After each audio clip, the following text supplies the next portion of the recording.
Nandito tayo ngayon sa ating bagong magiging tattoo shop. So, gusto ko sa inyo ipakita. Pero hindi pa natin ito nasisimulan paggawa.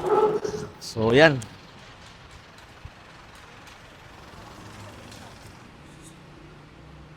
Sobrang laki nung shop na napili natin ngayon. Tapos ito, up and down. So, pinauna na natin yung aircon at marami pa tayong ipapagawa. So, tabi tayo ng kalsada. Itong pwesto na to ay sobrang laki, mga brother. Di ba? So, kaya tayo nagpagawa ng malaking shop para sa marami nating magiging client. Kasi yung dati nating shop ay sobrang liit. So, ang bala ko talaga dito, ang gusto mangyari dito ay maging industrial concept. So, napakalaki nito. Nasasapat na tayo ng hardware. Tapos, nasa gilid tayo ng pure gold. So, marami tayong pwedeng maging parking lot. Tapos, may parking lot din tayo dyan. So, marami tayong pwedeng parkingan. So, ito. So, plano ko dito yung ating information o receiving area. Tapos may table tayo dito, lagayan ng mga computer at iba pa. Siyempre yung ating admin. Tapos yung sopa. Plano ko dyan sliding door. Siyempre maganda sopa ang lalagay natin para maangas. Tapos yung station dito. Yan. Ito na, kinabit na yung aircon natin, di ba? So meron pa tayo dito CR. So marami tayong papagawa dito. Kaya medyo matatagalan pa. Pero kahit busy tayo, nasisingit-singit natin to. Dito yung ating stock room. Lagayan ng mga tattoo supply. Bali, wala talaga tayo makikitang sabit-sabit dyan. Dito naman yung shelves, yung mga trophy, yung mga achievement natin sa pagkapanalo, dyan natin lalagay. So, akit naman tayo sa second floor. So, sobrang laki nito. Yan, oh. Sobrang laki.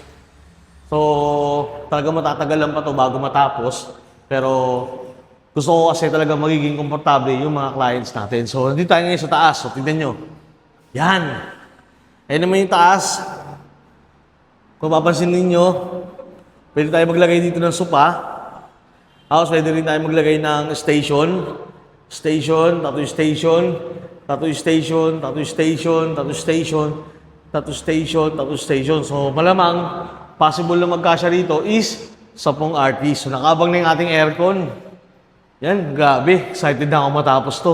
Kasi, alam nyo ba, na ito yung mangyayari na isa sa mga malalaking tattoo shop na gagawin natin. At syempre, ang binabala ko nga rito ay industrial concept. So, kailangan maganda, maaliwalas, at komportable yung ating client. So, para sa mga client natin yan, kasi matagal na nga nilang hinihiling na lakihan ko raw yung aking tattoo shop. Kasi sabi nga nila, baka dagsain tayo ng ating mga kliyente sa ibang bansa. So, grabe.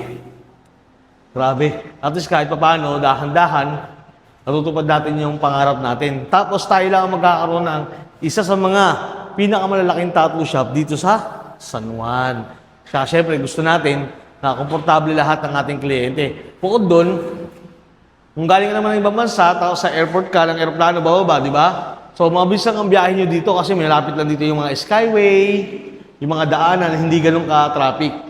Kaya mabilis kayo makakapunta dito sa ating tattoo shop na bago. So, ilalabas ko to soon. Mapakita ko sa inyo kung ano yung mga prosesong gagawin natin dito.